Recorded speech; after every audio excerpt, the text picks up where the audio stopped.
students, welcome in AVM classes. Now we just discuss about our next topic in this video. In the last video we have discussed about the orbit and orbitals. ठीक है, differences between orbit and orbitals. यहाँ कुछ ऐसी बातें हैं जो मैं एक बार क्लियर करना चाहती हूँ ड्रामेटिकली कि आप ऑर्बिट और ऑर्बिटल को सिग्निफाइज कैसे करेंगे. उसके बाद हम अपने नेक्स्ट टॉपिक और बहुत ही इंपॉर्टेंट टॉपिक पर चलेंगे. उस इंपॉर्टेंट टॉपिक का नाम है हमारा quantum number. This is very very very important topic on the point of view of your next units regarding the inorganic chemistry. Right, now we discuss about the orbit and orbitals. मैंने आपको कहा था कि orbits को हम shell भी कहते हैं. ऑर्बिट है क्या? देखिए, just a brief sketch of the atom. Just remember that this is an atom. This portion is your cloudy. ठीक है, ये मैंने आपको बताया था कि एक क्लाउड, इलेक्ट्रॉन क्लाउड होते हैं जब न्यूक्लियस के एक्स्ट्रा न्यूक्लियर पार्ट में प्रेजेंट है एटम के. इस इलेक्ट्रॉन क्लाउड के अंदर ही क्या प्रेजेंट है? इलेक्ट्रॉन्स. कि probability of finding of electron is maximum in electron cloud. Right, तो हम इसको इस इलेक्ट्रॉन क्लाउड को हम शेल कह रहे हैं. शेल कह रहे हैं. अब सपोज ये मेरी पहली शेल है. ठीक है, अब ऐसे ही मैं इसके बाद एक और शेल बनाती हूं. आपने 9th क्लास में बोहर्स मॉडल बनाना सीखा था कि बोहर ने जो मॉडल दिया था शेल्स का, जिसके अंदर हम इलेक्ट्रॉन रिप्रेजेंट करते हैं. ठीक है, according to that Niels Bohr we just represent our atom like this. This is your K shell, maximum electron 2. This is your L shell, maximum electrons 8. Right, ऐसे ही करते करते M shell, N shell. So we just knew about that. ये shells हैं, ध्यान रखिएगा, इनको क्या बोलेंगे? शेल. और शेल का ही दूसरा नाम हमने क्या कहा था? ऑर्बिट. देखो बेटा, बीच में गैप है, बीच में यहां पर कुछ गैप है. ये सेकेंड इलेक्ट्रॉन क्लाउड आ गया, ये फर्स्ट इलेक्ट्रॉन क्लाउड आ गया. बीच में दोनों के, न्यूक्लियस और फर्स्ट शेल के, फर्स्ट शेल और सेकेंड शेल के बीच में गैप है. ये गैप क्या कह रहा है? कि यहां पर कोई इलेक्ट्रॉन नहीं है. यानी the probability of the electron finding here is 0. यहां पर कोई इलेक्ट्रॉन नहीं पाया जाएगा. इलेक्ट्रॉन कहां पाया जाएगा? इलेक्ट्रॉन इस इलेक्ट्रॉन क्लाउड में होगा, या फिर इस इलेक्ट्रॉन क्लाउड में होगा, या नेक्स्ट शेल के इलेक्ट्रॉन क्लाउड में होगा. यानी probability of finding electron maximum है यहां पर, बीच में नहीं है. जहां पर आपको ये खाली जगह दिख रही है, यहां इलेक्ट्रॉन्स नहीं है. चलिए, शेल आई थिंक आपको क्लियर हो गई. शेल को ही हम क्या कह रहे हैं? ऑर्बिट. मैंने इसको सोलर सिस्टम से रिलेट किया था. Suppose this one is your sun. Right, this is the first orbit on which our first planet revolves around the sun. ये हमारा सन है, हमारे सोलर सिस्टम में बिल्कुल सेंटर में है. और ये पहला ऑर्बिट है जिसमें कोई प्लैनेट, यहां पर प्लैनेट नहीं है, यहां कौन है? इलेक्ट्रॉन. वो रिवॉल्व कर रहा है इस सेंटर के चारों तरफ. यहां पर सेंटर न्यूक्लियस होता है, सोलर सिस्टम में सेंटर सन होता है, तो इसको सन से कोरिलेट किया गया है. ऐसे ही ये दूसरा ऑर्बिट है जिसमें कोई दूसरा प्लैनेट हमारे सन के चारों तरफ रिवॉल्व करता है. तो यहां पर प्लैनेट नहीं है, यहां कौन रिवॉल्व कर रहे हैं? इलेक्ट्रॉन्स. ये इलेक्ट्रॉन इस शेल में 2, इस शेल में 8. ये इलेक्ट्रॉन हम हमेशा मैजिक नंबर से फिल करते हैं. कैसे करते हैं? n की वैल्यू 1 यानी कि फर्स्ट शेल. 2 इंटू में 1 का स्क्वायर, 1 का स्क्वायर 1 होता है, 2 इंटू में 1 होता है 2. राइट, तो मैजिक नंबर में हम n यानी कि शेल का नंबर, पहली शेल का नंबर 1 k इक्वल्स टू 1, दूसरी शेल का number 2 k l is equal to 2. तो 2 देखो ना, 2 इंटू में 2 का स्क्वायर, 2 इंटू में 2 का स्क्वायर, 2 का स्क्वायर कितना होता है? 4. 4 इंटू में 2 कितना होता है? 8. तो पहली शेल में 2 इलेक्ट्रॉन, दूसरी शेल में कितने? 8 इलेक्ट्रॉन, तीसरी शेल में कितने? 18 इलेक्ट्रॉन. क्योंकि इसके अकॉर्डिंग अगर हम तीसरी शेल लेते हैं तो कितने हो गए? 9 इंटू में 2, 18 इलेक्ट्रॉन. तो इस तरीके से इलेक्ट्रॉन डिस्ट्रीब्यूट होते हैं मैजिक नंबर के according. This is your magic number, इसको आप बोहर्स नंबर भी बोल रहे हैं, ठीक है। ये सारी फीलिंग्स हमने 9th स्टैंडर्ड में की हुई हैं। तो शेल क्या है और ऑर्बिट क्या है, क्या समझ में आ रहा है भाई? शेल क्या है? शेल जहां इलेक्ट्रॉन पाए जाने की प्रोबेबिलिटी मैक्सिमम है और वो हिस्सा जो न्यूक्लियस से बाहर है, जो एटम के अंदर प्रेजेंट है, हम उसको एटम का सरकमफ्रेंस कंसीडर कर सकते हैं, क्योंकि कोई भी गैसियस एटम जो होगा वो मल्टीलेयर शेल का हो अगर उसके अंदर इलेक्ट्रॉन ज्यादा है। अच्छा, अब बात करते हैं हम ऑर्बिटल्स की। कल जो डिफरेंसेस हमने किए उसमें मैंने कहा ऑर्बिटल्स 3 डायमेंशनल स्ट्रक्चर के होते हैं, राइट। आपने जब इसकी रिवॉल्विंग देखी, हमारी अर्थ जब रिवॉल्व करती है, या इलेक्ट्रॉन को अगर मैंने इस पूरे सिस्टम को मैंने सोलर सिस्टम से कोरिलेट किया है, तो इसकी रिवॉल्विंग होगी। रिवॉल्विंग होगी तो इसका मतलब हम इसको सभी एक्सिस पर देखेंगे।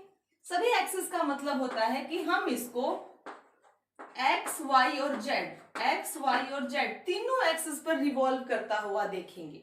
अगर हम तीनों एक्सिस पर इनकी रिवॉल्विंग या मोशन कैलकुलेट कर सकते हैं, मोशन चेक कर सकते हैं, तो हम उसको कहते हैं 3D, ठीक है, 3D मोशन। ऑर्बिटल्स कौन कौन से होते हैं? ऑर्बिटल्स को हमने नाम दिया था S, P, D और F, ठीक है। जैसे हमारी शेल्स, ये प्रीवियस वीडियो में मैंने डाल रखे हैं, मैंने इनके डिफरेंसेस करवा रखे हैं कि हम किसको ऑर्बिट कह रहे हैं, किसको ऑर्बिटल कह रहे हैं, दोनों के बीच में क्या क्या डिफरेंस है, ये बात हम पिछले वीडियो में कर चुके हैं। बस यहाँ ये बताने का मेरा मकसद है कि आप शेल के अंदर सबशेल यानी ऑर्बिटल को कैसे चेक करते हो, राइट। तो ऑर्बिटल्स कौन कौन होते हैं? S, P, D और F होते हैं, ठीक है। S stands for spherical, P stands for principal, D stands for diffused and F stands for fundamental। अभी फर्दर और सब ऑर्बिटल्स नहीं आए। जब न्यू एलिमेंट डिस्कवर होंगे तो इसके बाद और भी सब ऑर्बिटल्स आने की संभावना है, तब और भी नई शेल्स आएंगी और नए ऑर्बिटल्स आएंगे। चलिए अब हम देखते हैं कि हमारा मेन मोटो क्या है, हम क्या पढ़ना चाह रहे हैं। ये हमारे किसी एटम का न्यूक्लियस है बेटा, ये किसी एटम का स्ट्रक्चर मैंने बनाया है। जब एटम अपनी KLMN 4 शेल्स में 4 शेल लिए हुए होता है, तो उसमें हम इलेक्ट्रॉन्स को कहां कहां ढूंढेंगे और वहां पर ऑर्बिटल्स का अरेंजमेंट कैसे होगा। ये न्यूक्लियस है। न्यूक्लियस में क्या क्या चीजें होती हैं? न्यूट्रॉन और प्रोटॉन, ठीक है। ये एटम का न्यूक्लियस है। न्यूक्लियस में क्या क्या चीजें हैं? न्यूट्रॉन और प्रोटॉन, राइट। ये है हमारी पहली शेल जिसका नाम है K shell. This one is our first shell, नाम है K शेल। K शेल में मैक्सिमम होते हैं बेटा 2 इलेक्ट्रॉन्स, राइट। K शेल में मैक्सिमम होते हैं 2 इलेक्ट्रॉन्स। इन इलेक्ट्रॉन्स का डिस्ट्रीब्यूशन करना है सब ऑर्बिटल। देखो जैसे एटम है, एटम के सब पार्ट हैं, है ना, इलेक्ट्रॉन, प्रोटॉन, न्यूट्रॉन। तो वैसे ही शेल है, शेल के भी सब पार्ट्स हैं S, P, D, F। तो K शेल है तो K शेल के भी सब पार्ट्स होंगे। चलिए इसके अंदर मैक्सिमम 2 इलेक्ट्रॉन हैं। 2 इलेक्ट्रॉन्स की probability of the electron giving किसके अंदर होगी? चलिए S के अंदर होगी। हमने इसके अंदर एक सब ऑर्बिटल ले लिया, फर्स्ट S, क्योंकि ये बहुत ही नजदीक होता है न्यूक्लियस के, तो सबसे पहले इसी के अंदर प्रोबेबिलिटी होती है इलेक्ट्रॉन के पाए जाने की। तो S जो है वो न्यूक्लियस के पास है, इसके अंदर इलेक्ट्रॉन भरा गया, तो इसके अंदर 2 इलेक्ट्रॉन में से, डिफरेंस थोड़ा याद कीजिएगा, 2 इलेक्ट्रॉन में से मैंने कहा था कि हमारे हर एक ऑर्बिटल में मैक्सिमम 2 ही इलेक्ट्रॉन आ सकते हैं, ठीक है। इसके पास मैक्सिमम 2 ही इलेक्ट्रॉन है और यहां पर हमारा सब ऑर्बिटल भी आ गया, तो S के अंदर 2 इलेक्ट्रॉन आ जाएंगे। 2 के 2 इलेक्ट्रॉन S में आ गए तो कुछ नहीं बचा, नेक्स्ट सब ऑर्बिटल नहीं आएगा क्योंकि इलेक्ट्रॉन ही नहीं बचे, है ना। तो पहली शेल, इसकी वैल्यू कितनी बोली गई है? 1। तो पहली शेल के अंदर कौन सा सब ऑर्बिटल है? S। तो मैंने लिखा 1s, ठीक है। जितने इलेक्ट्रॉन मैक्सिमम है वो यहाँ लिख दिए, दैट इज 1s2। इसको मैंने बोला फर्स्ट शेल के अंदर पहला ऑर्बिटल उसके अंदर 2 इलेक्ट्रॉन, 1s2। अब हम अगली शेल में आते हैं। अगली शेल है मेरे पास बेटा L shell. This one is, जिसको मैं शेडेड कर रही हूं, this one is our next shell. Next shell हो गई तो मैजिक नंबर के अकॉर्डिंग इलेक्ट्रॉन भी बढ़ गए ना। न्यूक्लियस से थोड़ी सी दूरी भी बढ़ गई, भाई बाद में आ गई। जैसे न्यूक्लियस से दूरी बढ़ी, इसके अंदर कितने इलेक्ट्रॉन हो गए मैक्सिमम? 8 हो गए। और अगर हम इसको सब ऑर्बिटल्स में बांटे तो हम 8 इलेक्ट्रॉन्स को डिस्ट्रीब्यूट करेंगे, ठीक है। तो बेटा हमारे पास यहाँ पर 2 सब ऑर्बिटल्स एंटर करेंगे, एक तो होगा s, दूसरा होगा p। एक तो होगा s, दूसरा होगा p। s के अंदर बेटा मैक्सिमम 2 ही इलेक्ट्रॉन आ सकते हैं, ध्यान रखना। s ऑर्बिटल में मैक्सिमम 2 ही इलेक्ट्रॉन आ सकते हैं।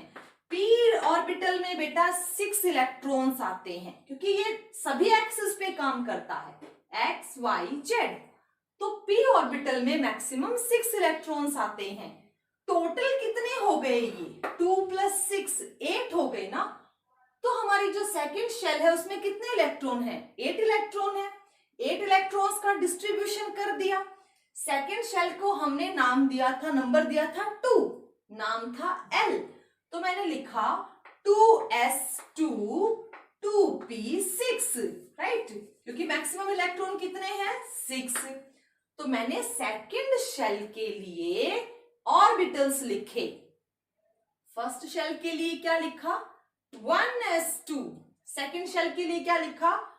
2s2 2p6। क्यों लिखा? क्योंकि p के अंदर मैक्सिमम, मैं यहां पर लिख रही हूं, s के अंदर मैक्सिमम 2 ही इलेक्ट्रॉन जाते हैं, p के अंदर 6 जाते हैं, d के अंदर 10 जाते हैं और f के अंदर 14 इलेक्ट्रॉन मैक्सिमम जाते हैं। हालांकि ये बात मैं आपको फिर से बताऊंगी, फिर से रिमेम्बराइज करवाऊंगी और इनको हम फिल करना बार बार अभी इस टॉपिक में कंटिन्यू करेंगे, सीखेंगे। तो ये सेकंड शेल थी। सेकंड शेल में क्या हुआ? 2s2 2p6। अब हम आते हैं हमारी थर्ड शेल पे। देखिए थोड़ा सा शेडेड पोर्शन जो है ये हमारी कौन सी शेल है? Third shell. According to magic number third shell में कितने इलेक्ट्रॉन होंगे? थर्ड शेल में कितने इलेक्ट्रॉन होंगे? 18 इलेक्ट्रॉन होंगे, राइट। अभी भी मैंने आपको बताया अगर हमें 18 इलेक्ट्रॉन का डिस्ट्रीब्यूशन करना हो तो हम कितनी सब शेल्स लेंगे? अप टू डी लेंगे ना। 10 + 6 16 + 2 18। तो अप टू डी डिस्ट्रीब्यूशन लेकर हम इलेक्ट्रॉन्स का डिस्ट्रीब्यूशन कर देंगे। हमारे पास n की वैल्यू यहाँ क्या है? 3, यानी कि नंबर ऑफ शेल। कौन सी शेल है? ये थर्ड शेल है। तो इसमें कितने सब शेल हो गए? देखिए पहली वाली में सिर्फ s था, दूसरे वाले में s और p आए, तीसरी वाले में s p और d आ गए। अब इनमें हम इलेक्ट्रॉन बांट देंगे। s के अंदर 2 इलेक्ट्रॉन होंगे, p में 6 होंगे और d में कितने होंगे? 10। तो लिखेंगे कैसे? 3s2 3p6 3d10, है ना। 3 क्यों लिखा? क्योंकि कौन से नंबर की शेल है? 3 नंबर की। 2 क्यों लिखा? क्योंकि कौन से नंबर की शेल है? सेकंड नंबर की। 1 क्यों लिखा? क्योंकि कौन से नंबर की शेल है? फर्स्ट नंबर की। तो 3s2 3p6 3d10। बेटा ये मैक्सिमम नंबर्स की बात हो रही है। कभी ये मिनिमम भी होंगे, कभी इनमें 1-2 कम भी होंगे, कभी ये हाफ भी होंगे। मैं मैक्सिमम नंबर की बात कर रही हूं, ये याद रखना। दीज नंबर्स आर मैक्सिमम, मतलब जो बिल्कुल ही ज्यादा हैं। कभी कभी किसी एटम में कम भी हो सकते हैं, किसी एटम में हाफ भी हो सकते हैं। कोई एलिमेंट ऐसा होगा जिसके अंदर 18 इलेक्ट्रॉन पूरे ना हो थर्ड शेल में, हो सकता है 12 एटम हो, 12 इलेक्ट्रॉन हो सकता है 10 इलेक्ट्रॉन हो। तो ये मैक्सिमम नंबर की बात हो रही है। जब ये होंगे ना तो हम कॉन्फ़िगरेशन करेंगे, उसमें मैं आपको बता दूंगी।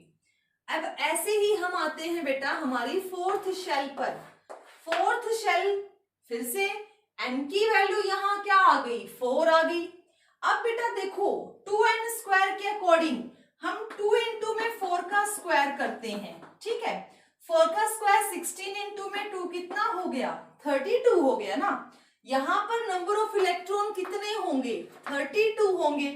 इस मैजिक नंबर को याद रखना, मैजिक नंबर के अकॉर्डिंग ही इलेक्ट्रॉन भरे जाते हैं, ठीक है। ये मैजिक नंबर आपको याद रहेगा तो उसके अकॉर्डिंग ही हम शेल्स में नंबर भर सकते हैं। तो हमारी लास्ट शेल में कितने इलेक्ट्रॉन आ गए, 32 इलेक्ट्रॉन। चलिए 32 इलेक्ट्रॉन्स का डिस्ट्रीब्यूशन करना है, 32 इलेक्ट्रॉन्स का डिस्ट्रीब्यूशन करना है। कौन कौन से सब ऑर्बिटल्स पार्टिसिपेट करेंगे, एस को अगर लिया तो 2 इलेक्ट्रॉन आ गए, कितने बच गए, 30 बच गए ना। नहीं, अभी हमारे पास क्या आया, एस आया 2 इलेक्ट्रॉन, पी 6, कितने हो गए 10। अच्छा फिर कितने हो गए, डी में 10 और एफ में कितने हो गए 14। तो टोटल कितने इलेक्ट्रॉन हो गए, देखना जरा एक बार, 6 to 8, 8 और 10, 18 और 14, 18 और 14 कितने हो गए, 32 हुए ना ये इलेक्ट्रॉन। अगर हम इन सबको टोटल करते हैं तो भी तो हमें इतने ही इलेक्ट्रॉन मिल रहे हैं। तो इसका मतलब इस शेल में हमें चारों सब ऑर्बिटल मिलेंगे। चारों सब ऑर्बिटल का मतलब एस, पी, डी और एफ चारों मिलेंगे। लेकिन यहां पर एन नंबर क्या है, 4 है। तो हम कैसे लिखेंगे, 4s2, 4p 6, 4d 10 और 4f 14, है ना। तो इस तरीके से किसी शेल के अंदर सब शेल या ऑर्बिटल प्रेजेंट होते हैं, हम उनको अरेंज करते हैं अकॉर्डिंग टू देयर एनर्जी। ये हम अभी पढ़ेंगे, इनको भी और टॉपिक्स आएंगे जिनके बारे में, जहां पर इनकी एनर्जी के बारे में डिस्कशन होगा। अभी आपको सिर्फ इतना क्लियर होना चाहिए कि शेल अगर फर्स्ट है तो फर्स्ट शेल में हमें कितने ऑर्बिटल्स मिलेंगे, सेकंड शेल में हमें कितने ऑर्बिटल्स मिलेंगे, थर्ड शेल में हमें कितने ऑर्बिटल्स मिलेंगे, और फोर्थ शेल या उससे आगे अगर हम जाते हैं बियॉन्ड। हालांकि अभी तक हमारे पास ऐसे एलिमेंट्स हैं जिनमें इलेक्ट्रॉन ज्यादा हैं, तो वो एलिमेंट इन चारों को ही रिपीट करते हैं, और भी हो सकता है कोई नया आ जाए। अभी 118 एलिमेंट तक ही हम क्या करते हैं, कॉन्फ़िगरेशन लिखते हैं।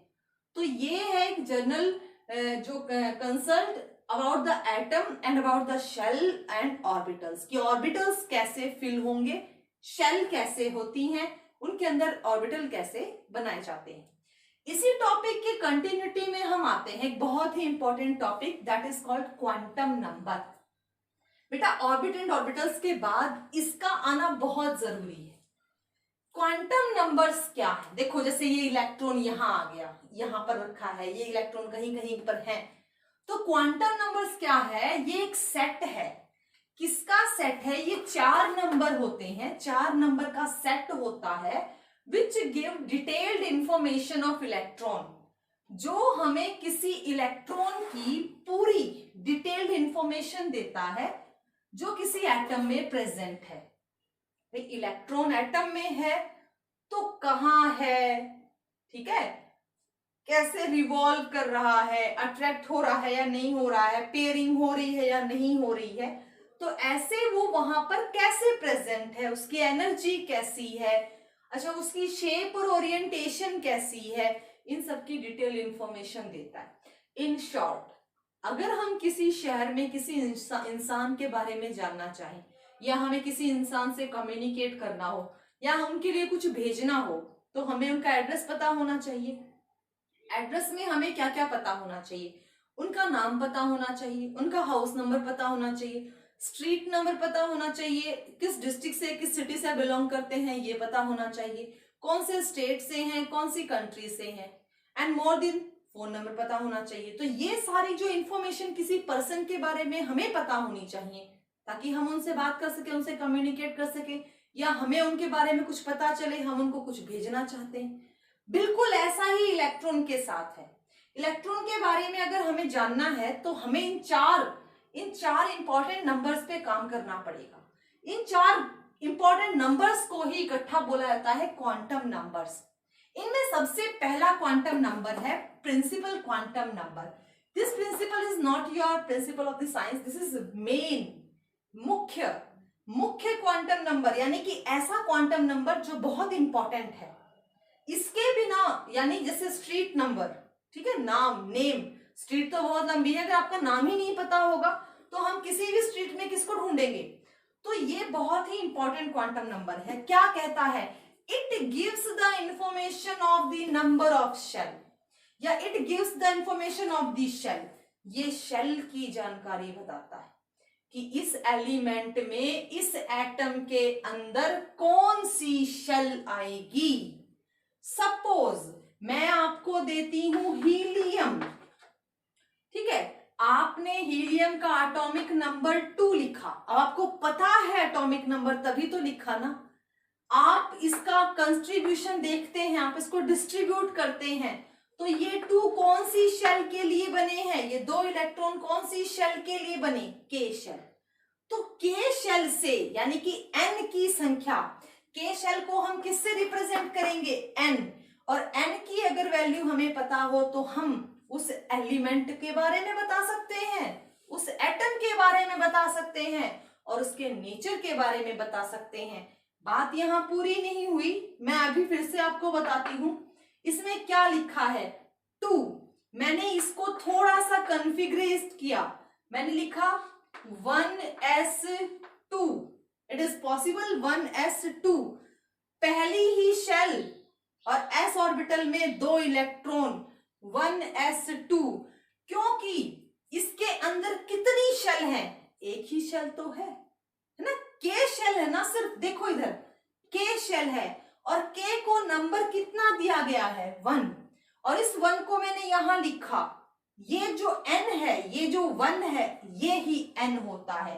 इसको जनरली आप ऐसे लिख सकते हो, ns2, n की वैल्यू 1 2 3 4 5 whatever, s।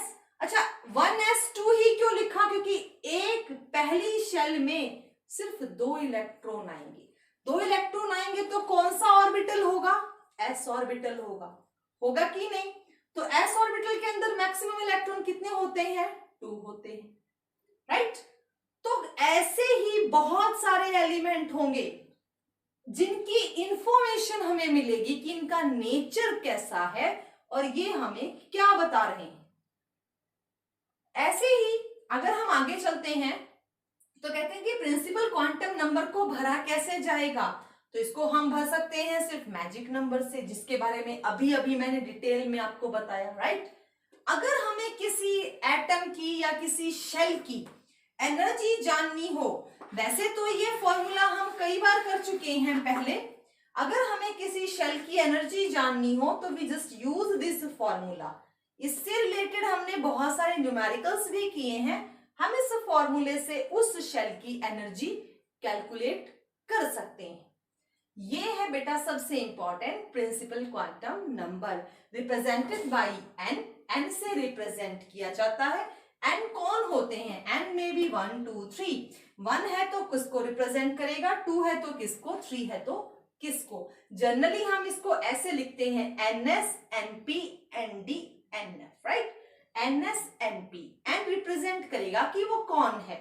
दूसरी मोर इंपॉर्टेंट बात, नंबर ऑफ पीरियड्स, जो आप ग्रुप्स और पीरियड्स देखते हैं, नंबर ऑफ पीरियड्स भी n से ही रिप्रेजेंट होते हैं।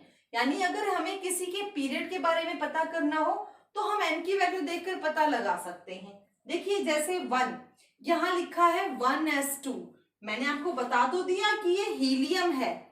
अब ये पूछ लिया कि ये कौन से पीरियड से बिलोंग करता है, तो you easily C first, it belongs from the first period. ऐसे ही एक छोटा सा एग्जांपल मैं आपको देती हूँ, छोटा सा एग्जांपल है, आपको सिर्फ ये पता लगाना है कि ये कौन से पीरियड से बिलोंग करता है। Just listen very carefully. मुझे नहीं पता कौन है, मुझे नहीं पता कौन है, 1s2 2s2 मैंने कंटिन्यूटी में लिख दिए, मैंने कंटिन्यूटी में लिख दिया, कौन है मुझे नहीं पता। सिर्फ मेरा क्वेश्चन ये है कि ये कौन से पीरियड से बिलोंग कर रहा है, ये किसी एक ही एलिमेंट को रिप्रेजेंट हो रहे हैं, ये किसी एक ही एटम को रिप्रेजेंट हो रहे हैं। आपको सिर्फ ये बताना है कि यहाँ पर पीरियड कौन सा है, यानी कि ये कोई भी XYZ एलिमेंट है तो ये कौन से पीरियड से बिलोंग कर रहा है। आप किसको चेक करेंगे, आप n की वैल्यू को, जो बड़ी n की वैल्यू होगी वही पीरियड नंबर, जो बड़ी वैल्यू होगी n की वही क्या होगा हमारा पीरियड नंबर। तो यहां पर बड़ी वैल्यू कौन है 2। इट मीन्स ये जो भी एक्स वाई जेड है, ये मैं आपको करवाऊंगी आगे, बहुत सारे टॉपिक्स ऐसे आएंगे अभी हमारे जहां पर हम ऐसे क्वेश्चंस करेंगे। ये जो भी एक्स वाई जेड है ये कौन से पीरियड से बिलोंग कर रहा है, सेकेंड पीरियड से।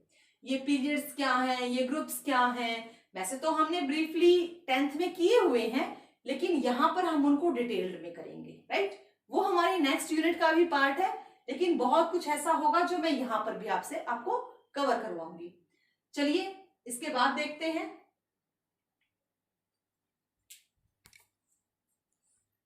Next quantum number is azimuthal और angular quantum number. This is also very important. It is represented by small l. As the previous one is represented by the small n, this one is represented by small l.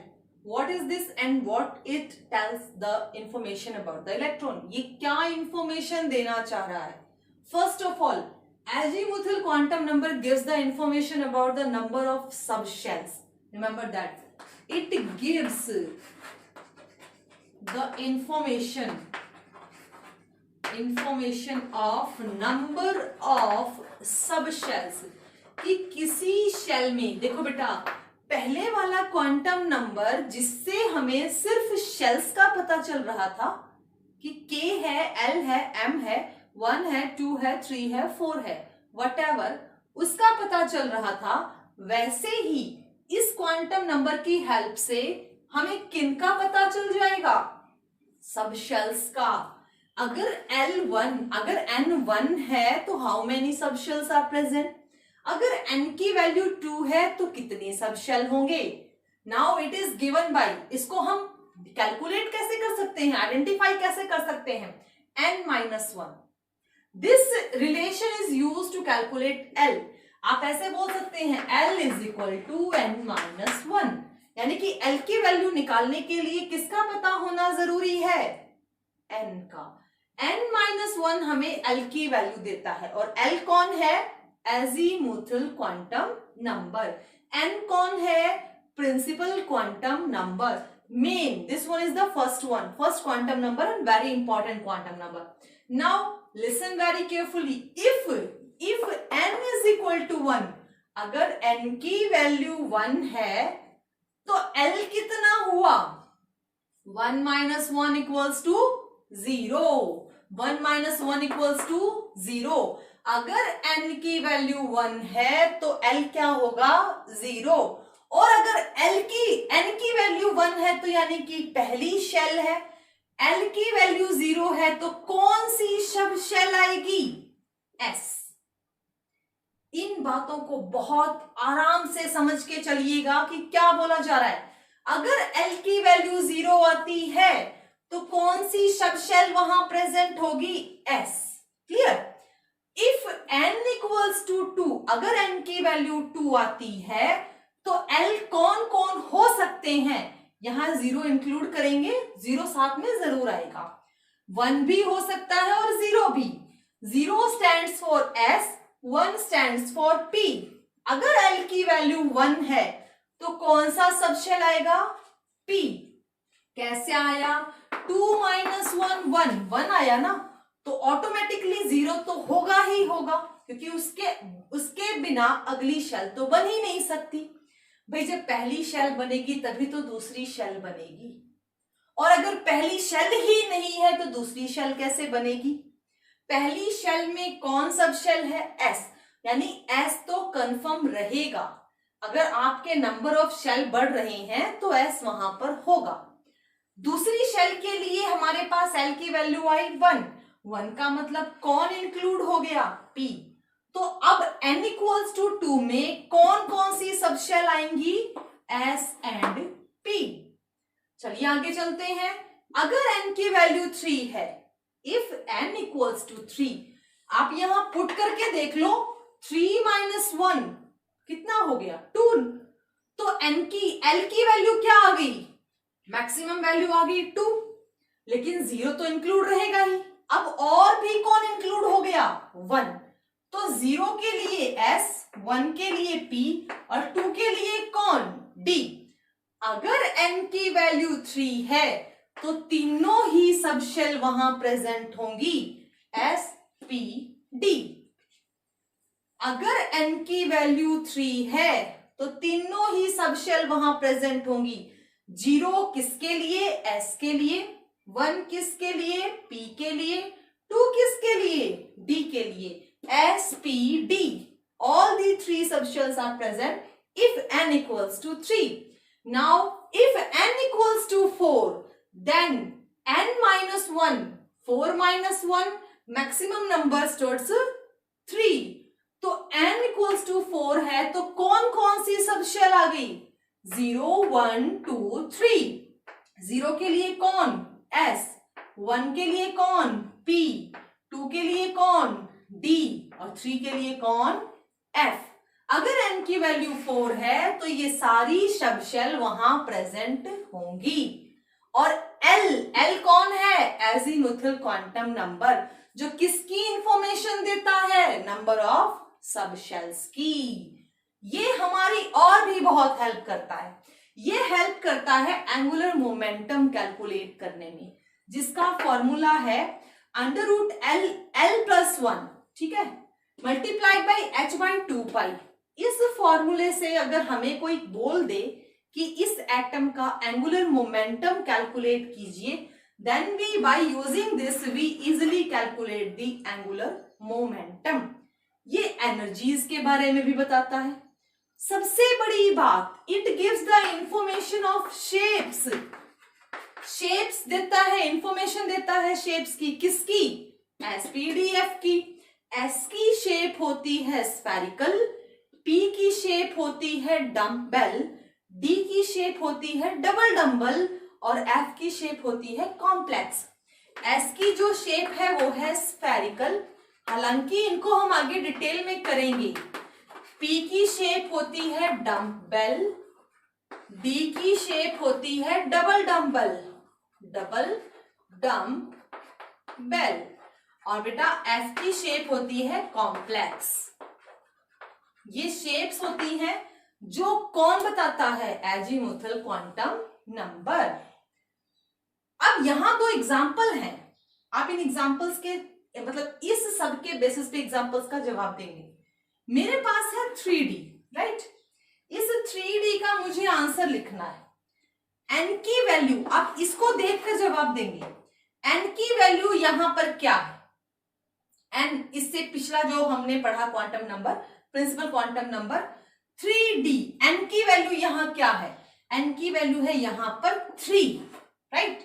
और यहां पर l की value क्या है? देखो यहां अगर d बोला है तो भी हम इंक्लूड नहीं करेंगे 0 को, ठीक है, क्योंकि हमें पर्टिकुलर पता है d। हम यहां पर 0 को इंक्लूड नहीं करेंगे, हम सिर्फ d वाली वैल्यू को रखेंगे। अगर थर्ड शेल है और LD दे रखा है तो D के लिए क्या लिखा जाता है? 2। देखो अभी अभी बताया था, मैक्सिमम वैल्यू 2। अगर n 3 है और D है तो हमारे नंबर ऑफ L क्या होगा? 2। इधर आते हैं, इस एग्जाम्पल पे आते हैं 4P। यहां पर n की वैल्यू क्या है? n मेन नंबर, n की वैल्यू कितनी है? 4। और यहां पर P है तो L की वैल्यू क्या होगी? P के लिए L की वैल्यू क्या होगी? 1। इस तरीके से हमें हमारी बुक में, हमारे प्रैक्टिस पेपर्स में बहुत सारे क्वेश्चंस मिलेंगे जहां पर हमसे पूछा जाएगा आइडेंटिफाई कीजिए azimuthal quantum number, principal quantum number, और जो आगे क्वांटम नंबर आएंगे उनको आइडेंटिफाई कीजिए। तो ऐसे और भी बहुत सारे एग्जाम्पल होंगे, हम उनको करेंगे इसके बाद। चलिए नेक्स्ट क्वांटम नंबर पे आते हैं। नाम है मैग्नेटिक क्वांटम नंबर। नाम ही कह रहा है मैग्नेटिक, यानी कि ऐसा जिसके अंदर मैग्नेटिक कैरेक्टर हो, जो मैग्नेटिक फील्ड के अकॉर्डिंग अपना काम करता हो। इसको रिप्रेजेंट किया जाता है, हम स्मॉल m से रिप्रेजेंट करते हैं इसको। It tells about the number of orbital present in the sub shell. किसी सब शेल के अंदर भी कितने पार्ट हैं? देखिए यहां पर नंबर से मतलब ये नहीं है कि हम उसके टुकड़े कर रहे हैं। नंबर से मतलब ये है कि वो एक्स एक्सिस के अलोंग, वाई एक्सिस के अलोंग और जेड एक्सिस के अलोंग कैसे काम कर रहा है, यानी कि मैग्नेटिक फील्ड के अंदर उसकी बात की जा रही है। The splitting of the magnetic field आप इसको बोल सकते हैं। तो यहां पर सब शेल के नंबर की बात हो रही है और हम इसको बोलते हैं मैग्नेटिक क्वांटम नंबर। अब हम इसको आगे करेंगे थोड़ा सा कि मैग्नेटिक क्वांटम नंबर है क्या। चलिए उसको नेक्स्ट कंटिन्यू करते हैं। अपना जो टॉपिक था अभी क्या था, मैग्नेटिक क्वांटम नंबर। ठीक है, मैग्नेटिक क्वांटम नंबर को अपन ने किससे रिप्रेजेंट किया था, m से। m क्या है, plus minus l including zero. जैसे m की वैल्यू इंक्लूडिंग जीरो थी ना, वैसे ही m की वैल्यू कैलकुलेट करने के लिए अपने को क्या पता होना चाहिए, l। ठीक है, l प्लस माइनस दोनों की टर्म में आए और जीरो साथ में जरूर होगी। देखिए कुछ एग्जांपल मैं करवाती हूं। जैसे मैंने लिया 4s, ठीक है, 4s मेरे पास है। इस 4s में मुझे क्या क्या पता करना है, n की वैल्यू कितनी होगी। अब तक तो समझ में आ गया होगा कि भैया अगर अपने को कहीं नंबर दिखते हैं, कहीं नंबर दिखते हैं तो वो मेन है, प्रिंसिपल है। तो अपने पास n कौन है, 4। ठीक है, अच्छा l क्या होता है, ln-1 है ना। l जो है वो n-1 होता है, लेकिन ये क्या है, s। भाई l की वैल्यू n-1 है, कॉन्ट्राडिक्ट है, मैंने पहले भी बताया था। s के लिए l की वैल्यू आप हमेशा देखिए, l की वैल्यू कई बच्चों को बहुत परेशान करेगी। आप ऐसे मान के चलिएगा, l की वैल्यू s के लिए 0, p के लिए 1, d के लिए 2 और f के लिए 3 होती है। आप इसको मान के चलिए, आप n-1 पे यकीन मत कीजिए क्योंकि यहाँ पर बड़ी वैल्यूज आती हैं। इनसे पहले बहुत सारी वैल्यू होंगी, तब कहीं जाकर s की वैल्यू फिर से 0 आएगी। तो you just rememberize that l equals to 0। अच्छा, l इक्वल्स टू 0 बोला तो m की वैल्यू प्लस माइनस l होगी। अब 0 प्लस माइनस 0 क्या होगा, 0। तो m की वैल्यू भी क्या आ गई, 0। इसका मतलब magnetic quantum number for this atom, for this statement, for this element is also 0। दूसरे पे आते हैं 3p। यहां पर n की वैल्यू क्या है, 3। n कौन है, प्रिंसिपल क्वांटम नंबर। n की वैल्यू 3 है। p क्या है, l के लिए p कितना बताया था अभी अभी, 1। तो p की वैल्यू कितनी आ गई, 1। m की value plus minus 1, plus minus 1, minus और प्लस इंक्लूडिंग 0, प्लस माइनस 1 करते ही कितनी वैल्यू आ गई, 3। इन तीनों वैल्यूज को p की हमने एक्सिस पे बांट दिया क्योंकि मैग्नेटिक फील्ड हो रही है, मैग्नेटिक फील्ड की स्प्लिटिंग पर ये एनर्जी आ रही है। तो ये तीनों एक्सिस पे काम करेंगे, एक्स एक्सिस पे भी, वाई एक्सिस पे और जेड एक्सिस पे। px, py, pz। एक्स के लिए +1, वाई के लिए -1, जेड के लिए 0। जेड के लिए 0 इसलिए क्योंकि यहां पर हमारे इलेक्ट्रॉन ना के बराबर काम करते हैं। ठीक है, ये और भी डिटेल में हम आगे करेंगे और हायर क्लासेस में ये टॉपिक बहुत ज्यादा मर्ज है। 5d, n की वैल्यू 5, n की वैल्यू 5, l कितना, d के लिए 2, m कितना, प्लस माइनस l यानी कि -2 + 2 -1 + 1 0 इंक्लूडिंग 0। 5 वैल्यूज आ गई, 5 वैल्यूज आ गई। तो इनको लिखने का तरीका देखिए, यहां पर जैसे मैंने एक्स वाई जेड एक्सिस में सिंपली 3 में डिस्ट्रीब्यूट किया है। d जो है वो अपनी शेप के, जैसे हम यहां पर s की बात कर रहे हैं तो s की शेप कैसी होती है, स्फेरिकल। यहां पर p की बात कर रहे हैं तो p की शेप होती है ऐसी, डम्बल। आप लोग डम्बल यूज करते हो, dumbbell, just like a flower clove leaves, this is dumbbell. d की शेप होती है बेटा double dumbbell, like this, double dumbbell. तो एक्सिस भी तो उनके अकॉर्डिंग ही काम करेंगी ना। अब इसके लिए मान लीजिए मैंने इसको एक्स एक्सिस पे लिया, थोड़ी देर बाद मैं इसको वाई एक्सिस पे लूंगी, थोड़ी देर बाद मैं जेड एक्सिस पे लूंगी, तो इनकी ओरिएंटेशन देखनी है। ऐसे ही इनकी ओरिएंटेशन भी देखनी है। तो जब मैं इनको एक्सिस पे लेती हूं तो ये इस प्रकार से दिखाई देते हैं, dxy, dyz, dxz, dx² - y² और dz²।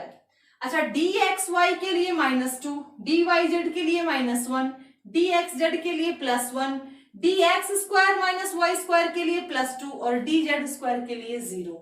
ये वैल्यूज आपको थोड़ी सी याद रखनी पड़ेगी कि भैया m की वैल्यू dxy के लिए कितनी है और dz² के लिए कितनी है। ठीक है, ऐसे ही m की वैल्यू pz के लिए कितनी है, py के लिए कितनी है और px के लिए कितनी, क्योंकि ये सब इंक्लूडिंग 0 होता है। चलिए एक छोटा सा क्वेश्चन है, सैंपल क्वेश्चन है, यहाँ पे एग्जांपल लेते हैं। 3dz²। ठीक है, अपने को सबसे पहले यहाँ पर ये क्वांटम नंबर्स इनकी डिटेल फिल करनी है। n क्या होगा, n तो नंबर है, नंबर कितना है 3 है। d l क्या होगा, देखो वहां पर लिस्ट बनी हुई है, d के लिए कितना है 2 हो गया। z² दे रखा है तो m की वैल्यू सिर्फ वही लिखनी है जो इसको रिप्रेजेंट कर रही हो, ना कि सारे नहीं लिखने, सिर्फ वही लिखनी है जो इसको रिप्रेजेंट कर रही हो। तो m की वैल्यू dz² को कितना रिप्रेजेंट कर रही है 0। तो इस प्रकार से हमें इस जो एलिमेंट है, ये जो एटम है, एलिमेंट है, इलेक्ट्रॉनिक डिस्ट्रीब्यूशन है, इसकी कुछ इंफॉर्मेशन हमें मिल गई। इस इंफॉर्मेशन के अकॉर्डिंग हम एक बात कह सकते हैं कि ये कोई भी है XYZ, ये थर्ड पीरियड से बिलोंग करता होगा, है ना। d ऑर्बिटल इसके अंदर प्रेजेंट है, d ऑर्बिटल इसके अंदर प्रेजेंट है तो मैक्सिमम d ऑर्बिटल में 2 इलेक्ट्रॉन है फिलहाल। तो कितने होंगे, ज्यादा है, कम है, इंक्लूडिंग 0 है।